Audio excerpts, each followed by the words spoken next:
Welcome to Jaya's Homely Kitchen. ഇന്ന് നമുക്ക് vegetable macaroni Indian സ്റ്റൈലിൽ തയ്യാറാക്കുന്നത് എങ്ങനെയാണെന്ന് നോക്കാം. ഇതിന് വേണ്ട ഇൻഗ്രീഡിയൻസ് 200 ഗ്രാം മാക്രോണി, പിന്നെ വേണ്ടത് കുറച്ച് പച്ചക്കറികളാണ്. ഞാനിവിടെ ക്യാരറ്റ് എടുത്തിട്ടുണ്ട്, ബീൻസ് ഉണ്ട്, ഗ്രീൻ പീസ് എടുത്തിട്ടുണ്ട്, സവോള എടുത്തിട്ടുണ്ട്. ഇതെല്ലാം ഏകദേശം അടുപ്പിച്ച് 200 ഗ്രാം എടുത്തിട്ടുണ്ട്. മാക്രോണി എടുത്ത അതേ അളവ് തന്നെ വെജിറ്റബിൾസും ചേർത്തിട്ടുണ്ട്. 2 പച്ചമുളക് കീറി വെച്ചിട്ടുണ്ട്, 10 അല്ലി വെളുത്തുള്ളി ചതച്ചത്, ഒരു വലിയ കഷ്ണം ഇഞ്ചി ചതച്ചത്, കുറച്ച് മല്ലിയില, ആവശ്യത്തിന് ഉപ്പ്, 1/2 ടീസ്പൂൺ കുരുമുളക് പൊടി, 3 teaspoon cooking oil. Vegetable oil എടുത്താൽ മതി, വെളിച്ചെണ്ണ ചേർക്കാതിരിക്കുന്നതാണ് നല്ലത്. 1/2 teaspoon soya sauce, 1 teaspoon tomato ketchup എടുത്തിട്ടുണ്ട്. ഇതിൻ്റെ ആദ്യം സ്റ്റെപ്പായിട്ട് നമുക്ക് മാക്രോണി വേവിച്ചെടുക്കണം. അതിനായിട്ട് ഞാനൊരു പാനിൽ മാക്രോണി എടുത്തതിനേക്കാളും ഡബിൾ അളവിൽ വെള്ളം എടുത്തിട്ടുണ്ട്. അതിൽ ശകലം ഉപ്പ് ചേർത്ത് കൊടുക്കാം.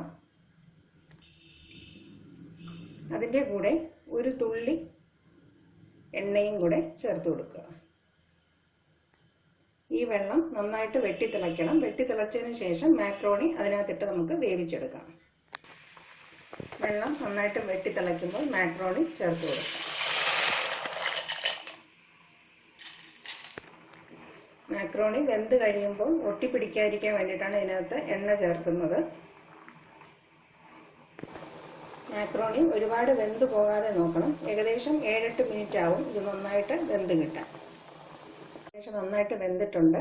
നമുക്കിത് എടുത്ത് നോക്കുമ്പോൾ ജസ്റ്റ് ഒന്ന് പിതുക്കി നോക്കുമ്പോൾ അറിയാൻ പറ്റും, നന്നായിട്ട് വെന്തതായിട്ട് ഫീൽ ചെയ്യാൻ പറ്റും. ഒരുപാട് വെന്ത് കുഴയേണ്ട, മാക്രോണി പൊടിയാതെയും നോക്കുക. ഇനി നമുക്കിതൊരു അരിപ്പിലൂടെ അരിച്ചെടുക്കാം.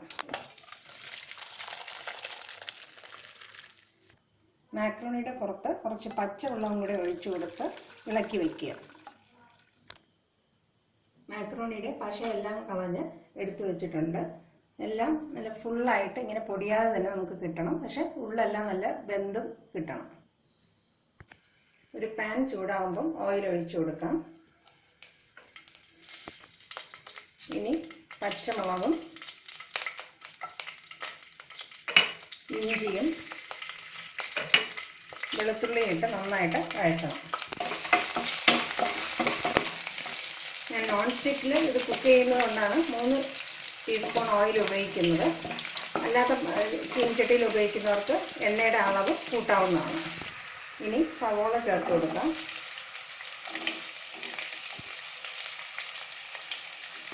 ഒന്ന് 2 മിനിറ്റ് സവാള നന്നായിട്ട് വഴറ്റണം.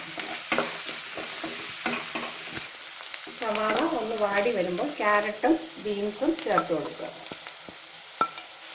അത് നന്നായി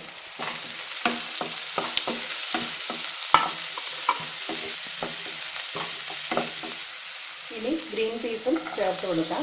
ഞാനിവിടെ ഫ്രഷ് ഗ്രീൻ പീസാണ് ഉപയോഗിക്കുന്നത്. ഫ്രോസൺ ഗ്രീൻ പീസ് ആയാലും ഉപയോഗിക്കാം. വെജിറ്റബിൾസിന് ആവശ്യമുള്ള ഉപ്പും ചേർത്ത് വളരെ കുറച്ച് വെള്ളം ഒഴിച്ച് നന്നായിട്ട് വേവിച്ചെടുക്കണം.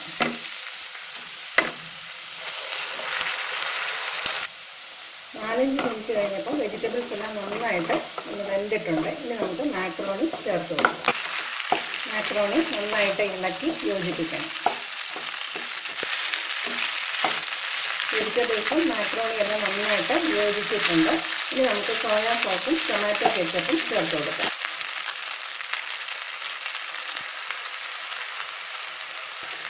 ഇത് നന്നായിട്ട് യോജിപ്പിച്ച് 1-2 മിനിറ്റ് നന്നായിട്ട് ഇളക്കണം.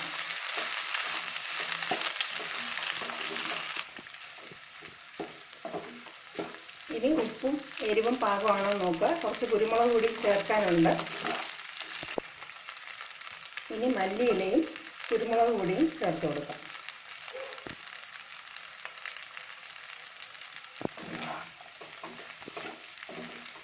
ഇനി നമുക്ക് ഗ്യാസ് ഓഫ് ചെയ്ത് കൊടുക്കാം. വെജിറ്റബിൾ മാക്രോണി തയ്യാറായി കഴിഞ്ഞു. ഇത് നമുക്ക് വളരെ എളുപ്പത്തിൽ തയ്യാറാക്കാവുന്ന ഒന്നാണ്. ഓരോരുത്തരുടെ എരിവിനും ഉപ്പിനും അനുസരിച്ച് മസാല ചേർത്ത് കൊടുക്കാം. ഇത് വെജിറ്റബിൾ മാക്രോണി ഇന്ത്യൻ സ്റ്റൈലിൽ തയ്യാറാക്കിയതാണ്. അതുകൊണ്ടാണ് ഇതിനകത്ത് ഞാൻ ചീസോ അതിൻ്റെ പാസ്ത സീസണിങ് അതുപോലത്തെ ഒന്നും ചേർക്കാത്തത്. നമ്മുടെ പക്ക ഇന്ത്യൻ സ്റ്റൈലിൽ തയ്യാറാക്കിയതാണ്. ഇത് എല്ലാവരും വീട്ടിൽ പരീക്ഷിക്കുക. Thank you for watching my video.